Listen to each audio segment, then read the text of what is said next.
আমরা মুসলমানরা কেবল নিজেকে কনজিউমার বানাইছি, আমরা নিজেকে প্রোডিউসার বানাই নাই।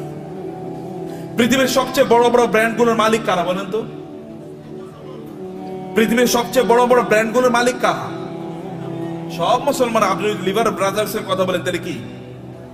আপনি যদি অ্যাপলস এর কথা বলেন, এমনকি অ্যামাজন, এটা তো একটা মার্কেটিং প্লেস, অথবা আলিবাবা, এগুলো সব মুসলমানরা তৈরি করছে, মানে অমুসলমানরা। সবকিছু, সকল ব্র্যান্ডের মালিক তারা। তাহলে আমরা কি করলাম? আমরা কেবল খাই, ঘুমাই আর টয়লেটে যাই, এর বাইরে কোনো কাজ নাই।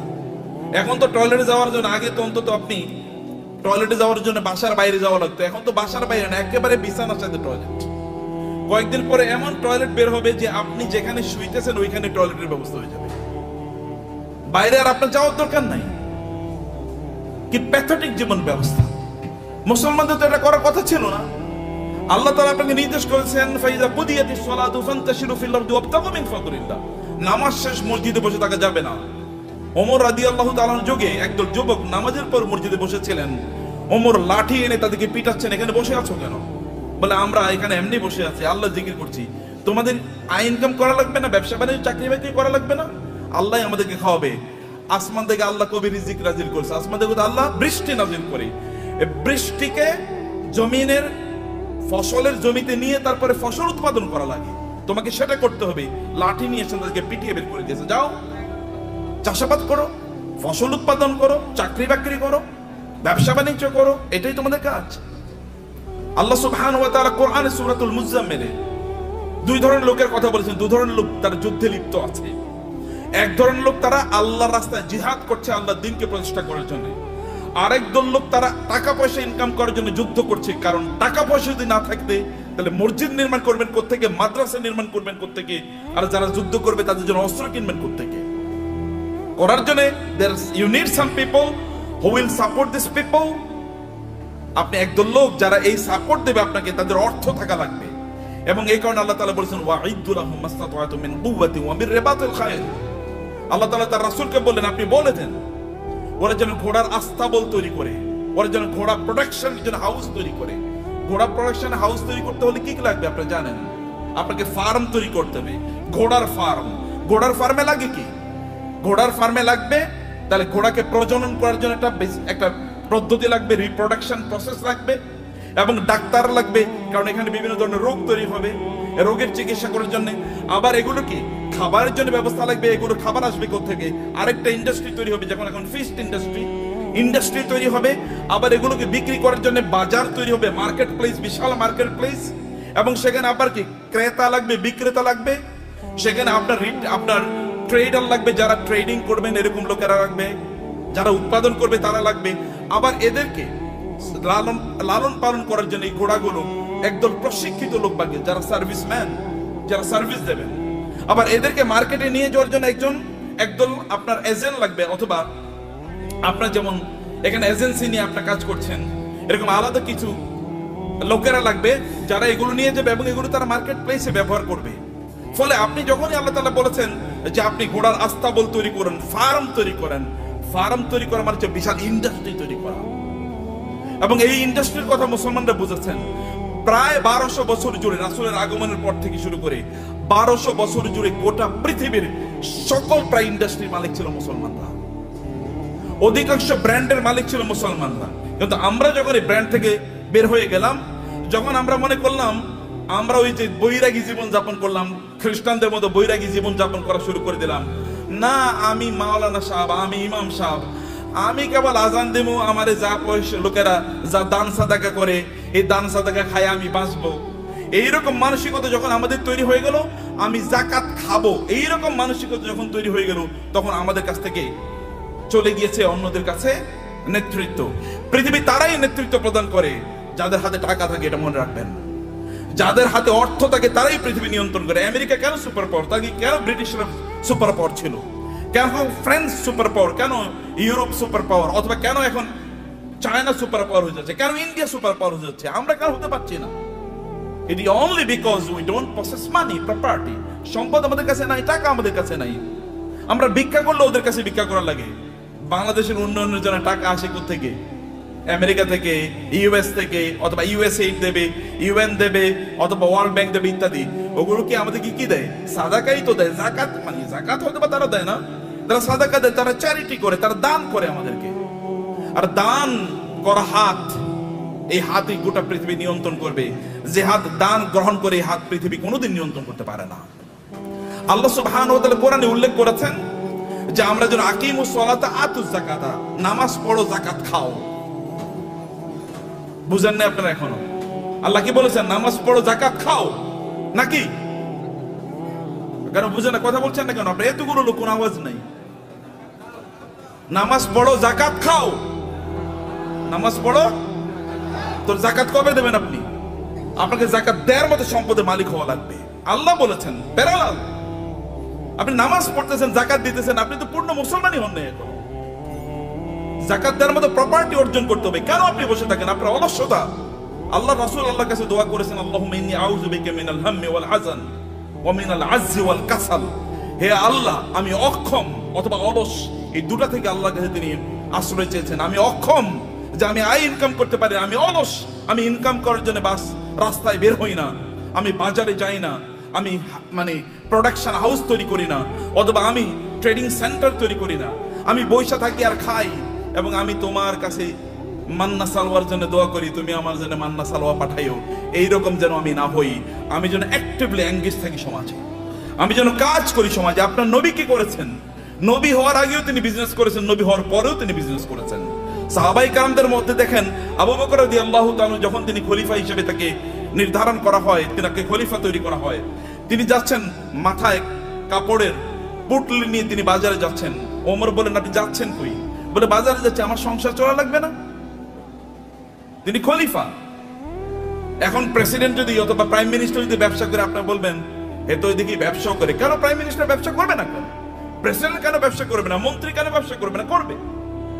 ব্যবসা তো আমাদেরই করা উচিত, কারণ আমরা inherently by born, by virtue of our identity, আমরা মুসলিম হওয়ার কারণে, কোরআন ধারক এবং বাহক হওয়ার কারণে আমাদেরকে বিজনেস করা লাগবে। আমাদেরকে সম্পদ উপার্জনের করার জন্য আমাদেরকে এই পদ্ধতি আবিষ্কার করা লাগবে আমাদেরকে, সম্মানিত ভাইরা। কিন্তু এটা হলো একটা দিক। কিন্তু এই সম্পদ যেন আমাকে কারুনের মতো না বানায় ফেলায়। সম্পদ যেন কি না করে, কারণে যদি, তাহলে এক নাম্বার কত হচ্ছে, আপনি নামাজও পড়বেন না, যাকাতও দেবেন। এখন থেকে আপনাকে সিদ্ধান্ত নিতে হবে যে এই রমাদান থেকে আপনি যাকাত দিতে পারবেন, এরকম চেষ্টা আপনি শুরু করবেন ইনশাআল্লাহ। নাকি বলেন? ভাই, আপনার এলাকায় আপনি সবচেয়ে বড় ধনী হন, সমস্যা কি? সম্পদ উপার্জন করা হারাম নাকি? সম্পদ উপার্জন করা হারাম? নো, সম্পদ উপার্জন করা তো ফরজ। ইনকাম করা ফরজ, ইনকাম করা ফরজ। ইসলাম প্রচারে সবচেয়ে বেশি অবদান কার ছিল? আবু বকর। আবু বকরের চেয়ে মক্কায় ধনী কে ছিল? ইসলাম প্রচারের ক্ষেত্রে সবচেয়ে বেশি অবদান ছিল খাদিজাতুল কুবরা রাদিয়াল্লাহু তাআলা আনহার। খাদিজাতুল কুবরার চেয়ে মক্কায় ধনী নারী কে ছিল? ইসলাম প্রচারের ক্ষেত্রে, ইসলাম প্রতিষ্ঠার ক্ষেত্রে ওসমান ইবনে আফফান রাদিয়াল্লাহু তাআলা সবচেয়ে বেশি অবদান ছিল। এখনো আরবে, সৌদি আরবে, এখনো মদিনাতে ওসমান ইবনে আফফানের নামে এখনো ওইরকম বাগান আছে, যে বাগান থেকে এখনো যে উৎপাদন, এগুলো এখনো দিনের কাজে লাগে, এখনো চ্যারিটি হিসেবে সারা পৃথিবীতে সেগুলো টাকা পৌঁছে যায়। এখনো যে মক্কায় যে ক্লক টাওয়ার আপনারা দেখেন, এটা কিন্তু সাদাকা, এটা কিন্তু ওয়াকফের। এখানকার টাকা যা ইনকাম, এগুলো কিন্তু মানব কল্যাণে। আপনাদের দেশে হয়তো বা এখানকার কল্যাণে টাকা চলে আসে। তা আপনাকে তো এরকম অর্থবৃত্তের মালিক আপনাকে হওয়া দরকার। অর্থ ইনকাম করতে হবে, ফরজ। এর কারণে আপনি তখন, কারণ এদের অবস্থা দেখেন, আবু বকরের মতো গোটা পৃথিবীর সকল মুসলমানকে যদি একত্রিত করা হয়, আবু বকরকে যদি একত্রিত করা হয় রাদিয়াল্লাহু তাআলা আনহু, তাইলেও আবু বকরের আমলের দাড়িপাল্লাটা অনেক ভারী হয়ে যাবে। কেবল ইবাদত করেই, এই তথাকথিত, এই যে কথিত যে ইবাদত আছে, এই রিচুয়াল, আপনি নামাজ পড়লেন, কোরআন তেলাওয়াত করলেন, ইত্যাদি ইত্যাদি, এর মাধ্যমে এই জায়গায় যাওয়া যায় না। You need financial contribution to the establishment, to the preaching and the propagation of Islam. ইসলামকে মানুষের কাছে পৌঁছে দেওয়ার জন্য আপনার অর্থনৈতিক অবদান লাগবে। এই অবদানের কারণে আল্লাহ সুবহানাহু ওয়া তাআলা নামাজকে যেমনি ভাবে ফরজ করে দিয়েছেন, তিনি আমাদের জন্য যাকাতকেও ফরজ করে দিয়েছেন। এখন আপনি বলবেন যে আমি টাকার মালিক হলে যেন যাকাত দেব। আল্লাহ বলছেন তুমি টাকার মালিক হয়ে যাকাত দাও, তোমার জন্য ফরজ। টাকার মালিক হয়ে যাকাত দাও। আল ইয়াদুল উলিয়া খায়রুম মিনাল ইয়াদিস সুফলা। দানের হাত আল্লাহর কাছে প্রিয়। যে ব্যক্তি দান করে তার যে মর্যাদা, যে নেয়ার মধ্যে কি সওয়াব আছে নাকি? যে ঠিক আছে ভাই আপনি ভিক্ষা করেন রাস্তায়, ভাই আমার একটু দেন না, এরপরে আপনার আমল নামে কেবল সওয়াব ঢুকতে থাকবে, সওয়াব ঢুকতে থাকবে নাকি? তাহলে সবাই ভিক্ষা, এবং মুসলমানরা প্রায় ভিক্ষার জাতি হয়ে গেছে। মাহফিল করলেও ভিক্ষা লাগে, মসজিদ বানাইলেও ভিক্ষা লাগে। কেমন অবস্থা এটা? এটা কেন আপনারা করলেন? আপনারা কেন ইসলামকে এরকম জায়গায় নিয়ে আসছেন? আমরা কেন নিয়ে আসছি? আমি আলেমদের কথা বলছি, আপনাদের বলছি না। কেন এই জায়গায় নিয়ে আসবেন? এই জায়গায় আনার কথা ছিল না। You do something in order to earn money. আপনি মর্যাদার সাথে পৃথিবীতে বেঁচে থাকবেন, আপনি দেবেন, এরকম জায়গায় আপনি যাবেন। ওমর রাদিয়াল্লাহু আনহু যুগে জাকাত নেওয়ার মতো লোক পাওয়া যায় নাই। মুসলমানদের অবস্থা দেখেন, মরুভূমিতে আফ্রিকাতে লোকজন আফ্রিকা থেকে জাকাতের টাকা নিয়ে এসে ওমর কাছে আসে, ওমর রাদিয়াল্লাহু আনহুর কাছে আসে। ওমর বলে এগুলো কি? বলে জাকাতের টাকা। এখানে নিয়ে আসছে কেন? মদিনায় তো জাকাত নেওয়ার মতো কোনো লোক নাই, মক্কায় জাকাত নেওয়ার মতো কোনো লোক নাই। আয় আমাদের আফ্রিকাতেও তো জাকাত নেওয়ার মতো কোনো লোক নাই, করবো কি? আফ্রিকাতে জাকাত নেওয়ার মতো কোনো লোক নাই যখন মুসলমানদের শাসন চলেছে। এখন আমরা সব জায়গায় ভিক্ষা। আফ্রিকা মানে হচ্ছে ভিক্ষুকের জাতি, অথবা আন্ডার ডেভেলপ, লিস্ট ডেভেলপড, অথবা সবচেয়ে অনুন্নত দেশ। বাংলাদেশ মানে হচ্ছে ফকিরের দেশ, আমরা এরকম মনে করে থাকি। আপনাদেরকে দায়িত্ব নিতে হবে এই বাংলাদেশের মুসলমানদেরকে, অথবা এই সমগ্র জাতিকে অবশ্যই দারিদ্র থেকে অথবা এই ভিক্ষাবৃত্তি থেকে জাতিকে উদ্ধার করতেই হবে আমাদেরকে। এবং দুজনে ব্র্যান্ড ডেভেলপ করেন, ডু সামথিং। এটাও ইবাদত। বিজনেসের চেয়ে বড় ইবাদত নাই। বিজনেসের লোকেরা জান্নাতে নবী রাসূলদের সাথে থাকবে। আল্লাহ রাসূল বলেছেন যারা বিজনেস করে, সৎ বিজনেস করে, তারা নবী রাসূলদের সাথে থাকবে জান্নাতে। অন্যরা কিন্তু এরকম থাকতে পারবে না। আমার মতো এরকম খালি দাওয়াত দিয়ে গেলাম আর আপনার কাছে আসলাম, আশা করছি কিছু টাকা দিলে এরপরে আমার সংসারটা চলবে, আছে কিনা এরকম? আপনার প্রফেশন কি? ব্যবসা কি? আপনার চাকরি কি? কয়লা আমি ওয়াইজ হলো আমার চাকরি। ওয়াইজ কোনো চাকরি নাকি? ওয়াজ কি কোনো চাকরি? কিন্তু আমাদের দেশে এটা চাকরি হয়ে গেছে। আপনার চাকরি কি? আমি ইমামতি হলো আমার চাকরি। নো, ইমামতি চাকরি না। আমার এরকম হওয়া দরকার ছিল, আমার সাইড বিজনেস আছে, বাকি কাজগুলো আমি এভাবে করি। প্রিয় ভাইরা, বলছিলাম 10 মিনিট, মনে 10 মিনিট হয়ে গেছে। আচ্ছা, লাস্ট 2-3 মিনিট আপনাদেরকে শেষ করে দিই। তার মধ্যে ইয়া রব না, ভাই আছেন যে শেখরা আছেন, ওনার কথা বলবেন। আপনারা তো প্রচন্ড রাগান্বিত ভিতরে, তাই না? রাগ করছেন তো কথা শুনে? আচ্ছা, পিছন থেকে কানো আওয়াজই শুনি না, ঘটনা কি? এই পিছনে একটু ক্যামেরাটা ধরেন তো দেখি সবাই আছে কিনা জীবিত। জীবিত আছেন নাকি? মাশাআল্লাহ মাশাআল্লাহ মাশাআল্লাহ। একটু হাতটা নাড়ান তো দেখি, হাতের ব্যায়াম হোক। গুড, ঠিক আছে, নামান, হাত নামান। ভাইরা আমার, সম্পদের মালিক হওয়ার জন্য আমি আপনাকে অনুপ্রাণিত করছি। আপনার সম্পদের মালিক হন, কিন্তু সম্পদের মালিক কারুনের মতো হওয়ার জন্য করবেন না।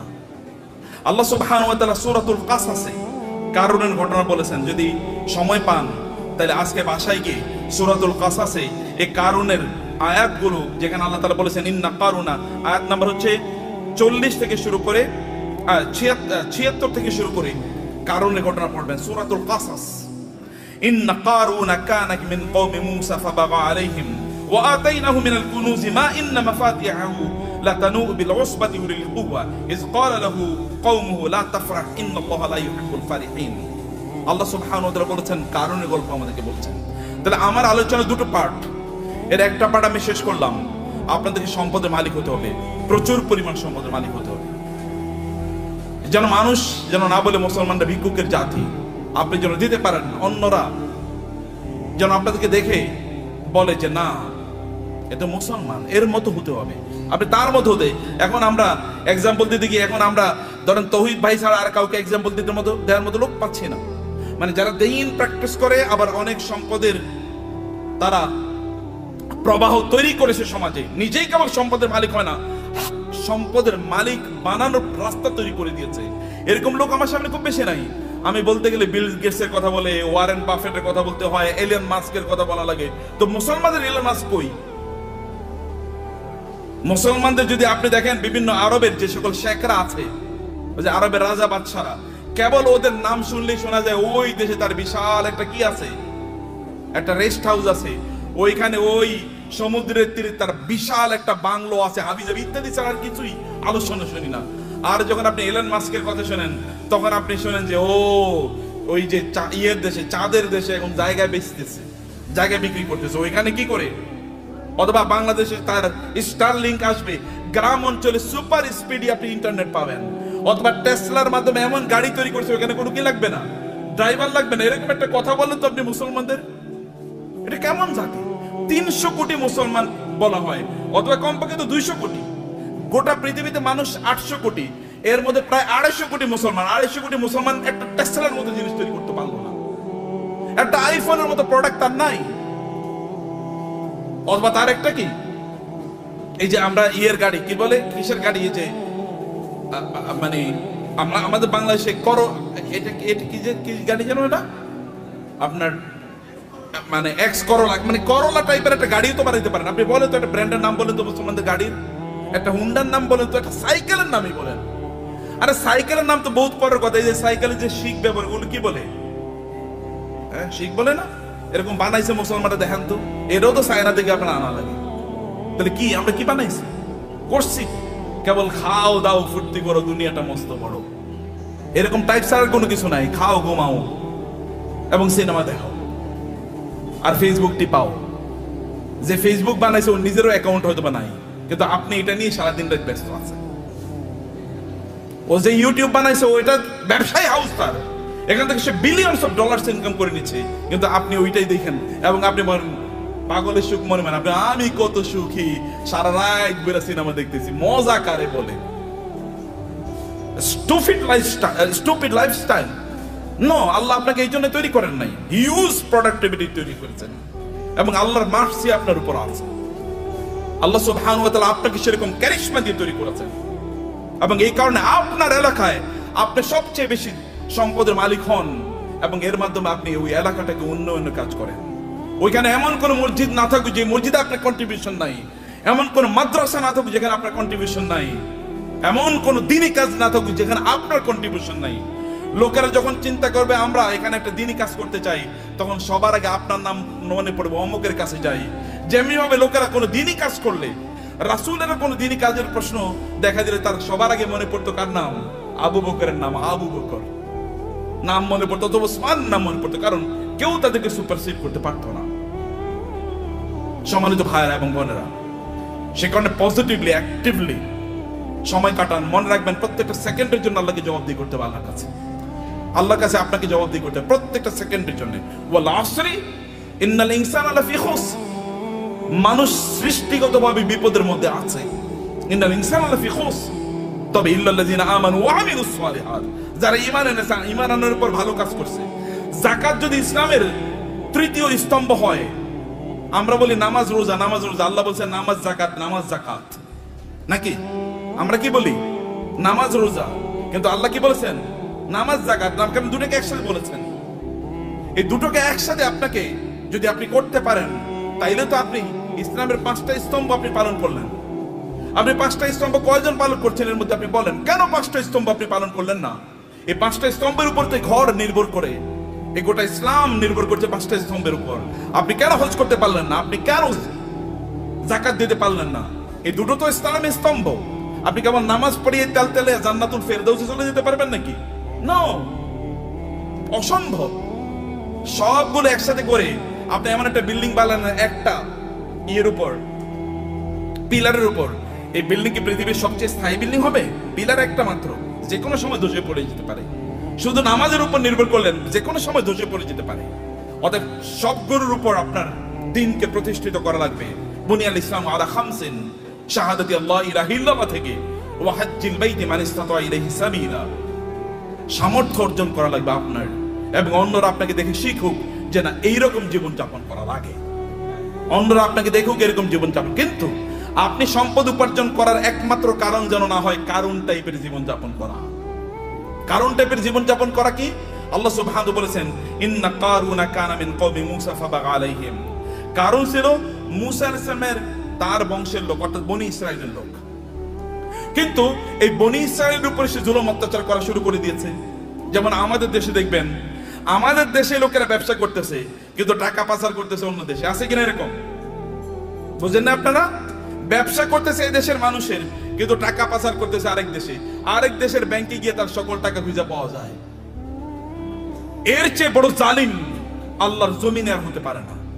কারণ আপনি যেখানে ইনকাম করেছেন ওই অঞ্চলের মানুষের হক আছে আপনার উপর, কারণ তাদেরকে দিয়ে আপনি আয় ইনকাম করেছেন, তাদের উন্নয়নের জন্য আপনাকে কাজ করা লাগবে। ফেরাউন মানে কারণই টাইপ এরকম যে কারণ এরকম করেছে, কিন্তু সেই লোকজনের উপর সে জুলুম এবং অত্যাচার চালিয়ে দিল। এবং তার কি পরিমাণ সম্পদ ছিল, আল্লাহ তাআলা বলেছেন যে ওয়াতাইনাহু মিনাল কুনুজি মা ইন্না মাফাতিহাহু লাতানু বিল উসবাতি উলিল কুওয়া, যে তার এত সম্পদ আল্লাহ তাআলা তাকে দিয়েছেন, সে কিন্তু গরিব একটা জাতির একজন, গরিব জাতি মানে হচ্ছে বনি ইসরাইল। বনি ইসরাইল কিন্তু কৃতদাস, ফেরাউন তাদেরকে কৃতদাস বানিয়ে রেখেছিল, তাদেরই একজন, কিন্তু প্রচুর পরিমাণ সম্পদের মালিক হয়েছে। সম্পদের মালিক হয়েছে এদের মাঝে ব্যবসা করার কারণে, ব্যবসা করার মাধ্যমে কিন্তু, এবং তার এত পরিমাণ সম্পদ যে তার সম্পদগুলো সোনা দানা এগুলো যেই সিন্ধুকে রাখতো, ওই সিন্ধুকগুলোর চাবি বহন করার জন্য একটা বিশাল গ্রুপ অফ পিপল লাগতো। কি পরিমাণ তাদের সিন্ধুক ছিল, কি পরিমাণ সম্পদ ছিল তার। এরকম সম্পদ এর মালিক হওয়ার পরে এরপরে তিনি কি করেছেন, তিনি প্রচন্ড অহংকারী জীবন যাপন করতেন, আনন্দ ফুর্তি নিয়ে ব্যস্ত থাকতেন। ভালো করে শুনুন, আপনাদের গল্প বলছি। আনন্দ ফুর্তি কি, অনেক টাকা। অতএব আজকে ফ্যামিলি সহ চিন্তা করতো আজকে আমরা কক্সবাজারের ট্যুরে যাব। ওকে, কক্সবাজারের ট্যুর শেষ, মজা শেষ, ওইখানে আনন্দ ফুর্তি করে আগামীকাল আমরা সাজেকে যাব, সাজেকের মজা শেষ সিলেটে যাব, সিলেটের মজা শেষ সিঙ্গাপুরে যাব, সিঙ্গাপুরের মজা শেষ আমেরিকা যাব, না এরপরে কানাডাতে যাব। একটার পর একটা কেবল ঘুরে বেড়াচ্ছে, আনন্দ ফুর্তি করছে, আর ফেসবুকে পোস্ট দিচ্ছে আলহামদুলিল্লাহ আমি খুব ভালো আছি। এরকম যখন পোস্ট দেয় তখন কি হয়, আপনি কেবল আনন্দ ফুর্তি করে বেড়াচ্ছেন।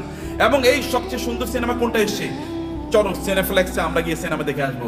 সিনেফ্লেক্সে ঢোকার আগে এরকম একটা বিশাল বড় ফেসবুকে একটা পোস্ট দিয়ে বললো এখন মাত্র সিনেফ্লেক্সে আমি ঢুকতেছি সিনেমা দেখার জন্য।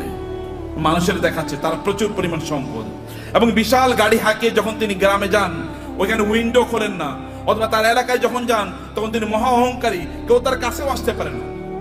অনেক পরিমাণ সম্পদ আর আছে, এটা কেবলমাত্র নিজের ভোগ বিলাসের জন্য তিনি ব্যবহার করছেন এবং ব্যয় করছেন।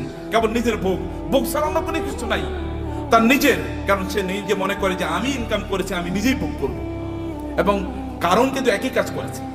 কারণকে তার সম্প্রদায়ের লোকেরা বলেছে তুমি এত অহংকার করো না, তুমি এত আনন্দ ফুর্তি নিয়ে ব্যস্ত থেকো না, তুমি যিনি তোমাকে সম্পদ দিয়েছেন তার প্রতি কিছু কৃতজ্ঞ থাকো। ওয়াবতাগি ফীমা আতাকাল্লাহু দারাল আখিরাহ, আল্লাহ তোমাকে যে সম্পদ দিয়েছেন এই সম্পদকে ব্যবহার করে আখিরাত অর্জন করো, অর্থাৎ জান্নাত অর্জন করো। সম্পদ ব্যবহার করে অধিকাংশ লোকই জান্নাত অর্জন করে না, জাহান্নাম অর্জন করে। বলেন তো অধিকাংশ লোকের কি অবস্থা, জাহান্নাম। কিন্তু তাসমিয়া কসমেটিক্স আপনারা যারা আছেন, সম্পদকে উপার্জন করে জাহান্নাম অর্জন করবেন না আপনারা ইনশাআল্লাহ। কারণ আপনাদের সামনে আল্লাহর রহমতে এমন একজন লিডিং এক্সাম্পল আছেন। আমি তাওহীদ ভাইয়ের কথা আরো বলি, এত বেশি কাজ করেন তিনি দিনই, এটা আপনারা হয়তো বা জানেন না, আমি কিছু জানি। দ্য আইস মানে টিপ অফ দি আইসবার্গ, মানে বিশাল বড় অথবা পাথর আপনার কি বলে আপনার এই যে সামান্য একটু হয়তো আমি জানি, তার চেয়ে বেশি আমি জানি না। বরফের বিশাল খণ্ডের সামান্য একটু আমি জানি, এক ড্রপস অফ ওয়াটার, অথবা তার চেয়ে বেশি করে আল্লাহ তাআলা কবুল করে নেন। আমি বেশি প্রশংসা করতে চাই না, আপনাদেরকে বলতে চাই প্রিয় ভাইরা, আপনাদেরকে যে কথাটা বলতে চাই আপনারা শুনুন। সম্পদ উপার্জন করেছেন কেবল নিজের জন্য না। যখন কারণকে বলা হলো তুমি এরকম অহংকার করো কেন, তখন সে বলে আমার সম্পদ আমার নিজের যোগ্যতা আমি অর্জন করেছি, উপার্জন করেছি, আমি অহংকার করব না, আমি আনন্দ ফুর্তি করব না। আমার তো থাকবে গাড়ি একটা না, গাড়ি 10টা থাকবে। এবং আপনি মানে খাবেন হচ্ছে এতটুকু, কিন্তু আপনি 10 জনের খাবার আপনি নষ্ট করবেন। আপনার লাগবে একটা, কিন্তু আপনি 10টা ব্যবহার করছেন। আপনার শার্ট আছে প্রায় 200, কোনটা যে কবে পড়বেন আপনি জানেন না। যদি প্রতিদিন একটা করে পড়েন তাইলে এরপরে সর্বশেষ শার্টটা পরার জন্য 3 বছর পরে শার্ট পড়তে পারবেন। এইভাবে আপনি আপনার লাইফস্টাইল কি তৈরি করে রেখেছেন, এটা ছাড়া আপনি কোনো কিছুই বুঝেন নাই। এবং মানুষকে আপনি দেখিয়ে বেড়ান আপনি কি পরিমাণ সম্পদের মালিক হয়েছেন। সম্পদের মালিক ব্যক্তি তার নিজের যোগ্যতা হতে পারে না। আপনি তৌহিদ ভাইকে জিজ্ঞেস করে দেখেন, সম্পদের মালিক হওয়ার জন্য আল্লাহর স্পেশাল অনুমোদন লাগে, আল্লাহর রহমত লাগে। আল্লাহর রহমত না দিলে কোনোদিন কেউ সম্পদের মালিক হতে পারে না। চেষ্টা করে সম্পদের মালিক, আপনি প্রচুর পরিশ্রম করবেন, এই কারণে সম্পদের মালিক হবেন এটা নয়। নাহলে রিক্সাওয়ালারাই সবচেয়ে বেশি সম্পদের মালিক হতো, অর্থাৎ দিন মজুররাই সবচেয়ে বেশি সম্পদের মালিক হতো। নো, আল্লাহ সুবহানাহু ওয়া তাআলা আপনাকে দেন পরীক্ষা করার জন্য। কিন্তু আপনি এই সম্পদ, আমি এই কথা আপনাকে বলবো না যে টাকা ইনকাম করেন আর কেবল কথিত আল্লাহ সুবহানাহু ওয়া তাআলার রাস্তায় ফি সাবিলিল্লাহ ছাড়িয়ে আপনি এটাকে ব্যবহার করেন, আমি তা বলছি না। আমি বলছি হারাম কাজে এগুলোকে ব্যবহার করেন না, সিনেমা দেখার জন্য ব্যবহার করবেন না।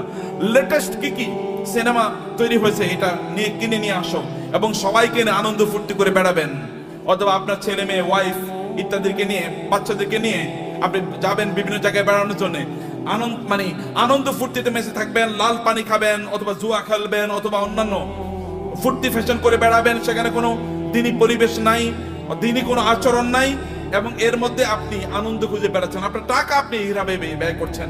এই অর্থ ব্যয়ের মাধ্যমে আপনি জান্নাত কিনছেন না জাহান্নাম কিনছেন? আপনি কিনছেন জাহান্নাম, অথচ আল্লাহ অনুগ্রহ করে আপনাকে সম্পদ দিয়েছেন।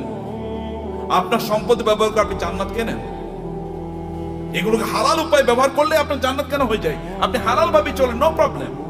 এমনকি আপনার স্ত্রীর জন্য যদি আপনি গোলাপ ফুল কিনে নিয়ে যান, সেটাও আপনার জন্য কি? সেটাও কি সওয়াব? বলবে নতুন ফতোয়া নিয়ে আসছে। নতুন ফতোয়া? এটাই পুরান ফতোয়া, এটাই পুরান ফতোয়া।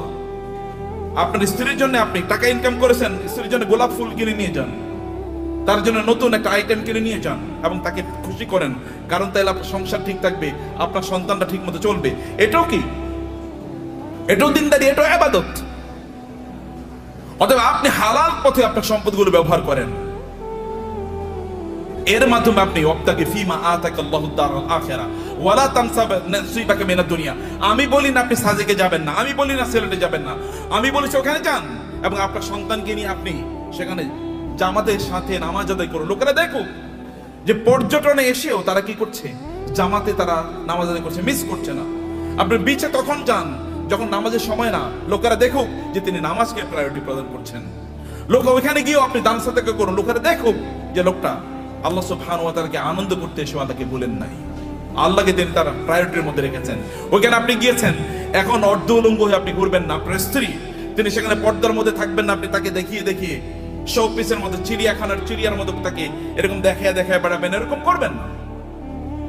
তাইলে আপনি কি হলো, আপনার সম্পত্তি আপনি জান্নাত উপার্জন করলেন, জাহান্নাম আপনি উপার্জন করলেন না। আপনার সম্পদের কারণে অন্যকে ছোট তুচ্ছ তাচ্ছিল্য করে দেখবেন না, দেখাবেন না। আপনার ড্রাইভার, তাকে তুই করে বলা, আপনার সন্তান তাকে তুই করে বলে, আপনি তুই করে বলছেন। আপনার বাসায় বুড়ো মহিলারা কাজ করে, তাদেরকে আপনি তুই করে বলছেন, আপনি নিজেও তুই করে বলছেন, আপনার বাচ্চারও তুই করে বলে। এটা কেমন কথা হলো? যেটা তো আপনার মায়ের সমান বয়সের, আল্লাহ তাকে না দিয়ে পরীক্ষা করছেন, আপনাকে দিয়ে পরীক্ষা করছেন। লাইফস্টাইলে অহংকার যদি কেউ করে, তাহলে কারণের অবস্থা কি হয়েছিল? এত ব্যাপক পরিমাণ সম্পদ, লোকেরা তাকে দেখলে বলতো, আহা, কারণের মধ্যে যদি সম্পদ আমার থাকতো, আমাদের থাকতো। কিন্তু কোনো এক সময় কারণের এই আনকন্ট্রোল জীবন যাপনের কারণে আল্লাহ তাকে ধ্বংস করে দিয়েছেন, মাটির নিচে তাকে এবং তার সম্পদকে মাটির নিচে পুঁতে দিয়েছেন। তখন লোকেরা বলো, আল্লাহ আমাদেরকে বাঁচিয়েছেন, আমরা কারণের মতো হই নাই, আল্লাহ আমাদেরকে বাঁচিয়েছেন। সম্মানিত ভাইরা, আপনার সম্পদের প্রতি অন্যের অধিকার আছে, এই অধিকারগুলো দান করুন। মনে করবেন আল্লাহ যদি আপনাকে দেয়, তাহলে আপনার লাইফস্টাইলই কেবল বাড়াবেন না। আগে গাড়ি ছিল সাধারণ গাড়ি, এখন আপনি মার্সিডিজ বেঞ্জ কিনলেন, মার্সিডিজ বেঞ্জে এখন চলেন, এখন বিএমডব্লিউ কিনবেন। বিএমডব্লিউ এখন এগুলো সেকেলে, এগুলো এখন ছোট লোকেরা ব্যবহার করে। এখন আপনার একটা প্রাইভেট জেট লাগবে, এখন আপনার প্রাইভেট জেটেও চলে না, এখন আপনার কি লাগবে? এখন আর আপনি বাংলাদেশ থাকেন, এখন আপনি ধরেন কোথাও আপনি এই দেশে, এরকম ছোট দেশে মানুষ থাকে নাকি? এখন আপনি অন্য দেশে চলে গেছেন, এখানে আপনি আসেনও না, এখানকার মানুষের প্রতি আপনার কোনো দায়ও নাই, দায়িত্ব নাই। এখানকার টাকা পয়সা লুট করে, ব্যাংকের টাকা লুট করে এবার আপনি অন্য দেশে গিয়ে পালিয়ে চলে গেছেন। এরকম যেন কোনো অবস্থা না হয়। আপনাকে নিশ্চয়ই, আপনাকে এই দেশের মানুষের প্রতি আপনার যে দায় আছে, এই দায়িত্ব আপনাকে পালন করতে হবে। আমি এই বলার কথা বলে আপনাদেরকে শেষ করছি প্রিয় ভাইরা। তাহলে এক নম্বর, যে সম্পদের মালিক হন এবং হালাল ভাবে, পবিত্র ভাবে সম্পদের মালিক হন। মালিক অর্জনের চেষ্টা করুন, দিনরাত যা কাজ করবেন। আপনি যদি সম্পদের মালিক হওয়ার জন্য দৌড়ান, এই দৌড়টাকে আল্লাহ সুবহানাহু ওয়া তাআলা ইবাদত হিসেবে আপনার আমলনামায় লিখে দেবে। এবং দুই নম্বর বিষয় হচ্ছে, যা আয় ইনকাম করছেন, এগুলো কেবল আপনি নিজের জন্য করছেন এরকম না, মানুষের সাথে ভাগাভাগি করেন। অন্যের অধিকার আছে, পাড়া প্রতিবেশীর অধিকার আছে, আত্মীয় স্বজনের অধিকার আছে। আপনার আত্মীয়রা তারা খারাপ অবস্থায় আছে, আর আপনি পশ লাইফ লিড করেন। আপনি মুসলমান না? আপনার এতটুকু সামান্য আত্মমর্যাদা নাই, আপনার মানবিকতা নাই, মানবিক মূল্যবোধ নাই। কিয়ামতের দিন আল্লাহর সামনে দাঁড়াবেন, আল্লাহ আপনাকে বলবে তুমি এত ভালো জীবন যাপন করেছো আর তোমার আত্মীয়রা না খেয়ে মারা গিয়েছে, সেদিন কি উত্তর দেবেন? সেদিন বলবেন আল্লাহ আমার আবার দুনিয়ায় পাঠাও, আমি দুনিয়ায় প্রচুর পরিমাণ দান সাদাকা করে এবারে আমি আখিরাতে আসতে চাই। কেউ সেদিন আর পৃথিবীতে আল্লাহ তাআলা আমাদেরকে ফেরত পাঠাবেন না, কারণ দুনিয়া একবার, দুনিয়া কি একবার।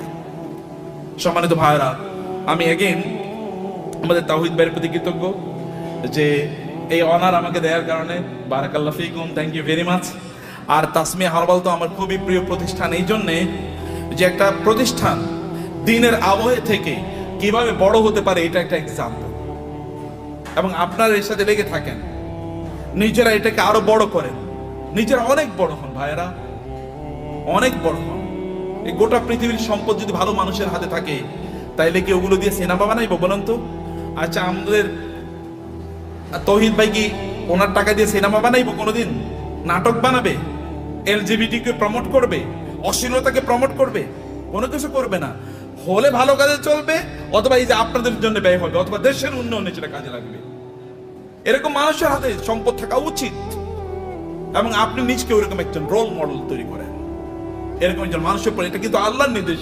আমি কিন্তু আল্লাহর কথাগুলো আপনাকে বলে গেছি আমার ভাষায়। আল্লাহর ভাষায় তো আমি বলতে পারবো না, আমার ভাষায় আল্লাহর কথাগুলো আপনাদের ব্যাখ্যা করলাম। হে আল্লাহ, তুমি এই আয়োজনটাকে কবুল করে নাও, আজকের এই কনফারেন্সকে কবুল করে নাও, এই তাসমিয়া হারবালকে তুমি কবুল করে নাও আল্লাহ, এবং এটাকে বাংলাদেশের লিডিং বিজনেস হাউস হিসেবে কবুল করে নাও আল্লাহ। আল্লাহ, এখানে যারা এর সাথে সম্পৃক্ত আছেন বিভিন্ন ভাবে, আল্লাহ সবাইকে তুমি কবুল করে নাও আল্লাহ, এবং সবার ব্যবসার মধ্যে তুমি বারাকা দান করো আল্লাহ। আর এরা সবাই যেন অন্যদের জন্য রোল মডেল হতে পারে, অন্যদের জন্য আদর্শ হতে পারে আল্লাহ। সবাইকে তুমি সেই স্ট্রেংথ এবং স্ট্যামিনা দান করো আল্লাহ। আমাদের সবাইকে আমাদের সম্পদ দিয়ে যেন আমরা আখিরাতে তোমার কাছে যেন একটা ঘর বানাতে পারি আল্লাহ।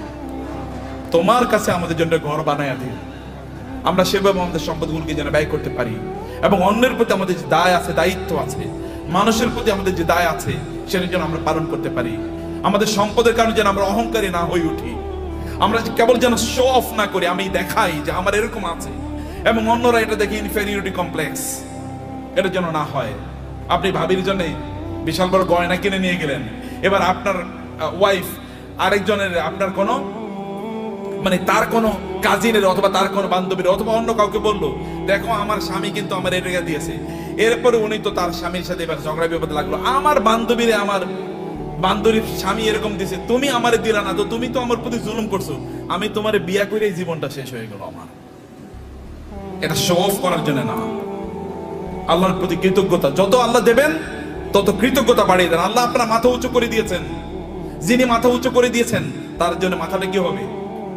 অবনত হবে, সেজদায় বেশি লুটিয়ে পড়তে হবে, তাইলে তিনি আপনার মাথাকে উঁচু করে দেবেন। থ্যাংক ইউ ভেরি মাচ, জাযাকুমুল্লাহ খায়ের। আল্লাহ সুবহানাহু ওয়া তাআলা আমাদের সবাইকে অনেক অনেক কল্যাণ দান করুন, আল্লাহুম্মা আমিন। হাযা ওয়া সাল্লাল্লাহু সুবহানাহু ওয়া তাআলা নবিয়ানা মুহাম্মদ ওয়া আলিহি ওয়া সাহবিহি আজমাইন। সুবহানাকা আল্লাহুম্মা ওয়া বিহামদিক, আশহাদু আল্লা ইলাহা ইল্লা আনতা আস্তাগফিরুকা ওয়া আতুবু ইলাইক। ওয়াসসালামু আলাইকুম ওয়া রাহমাতুল্লাহি ওয়া বারাকাতুহু।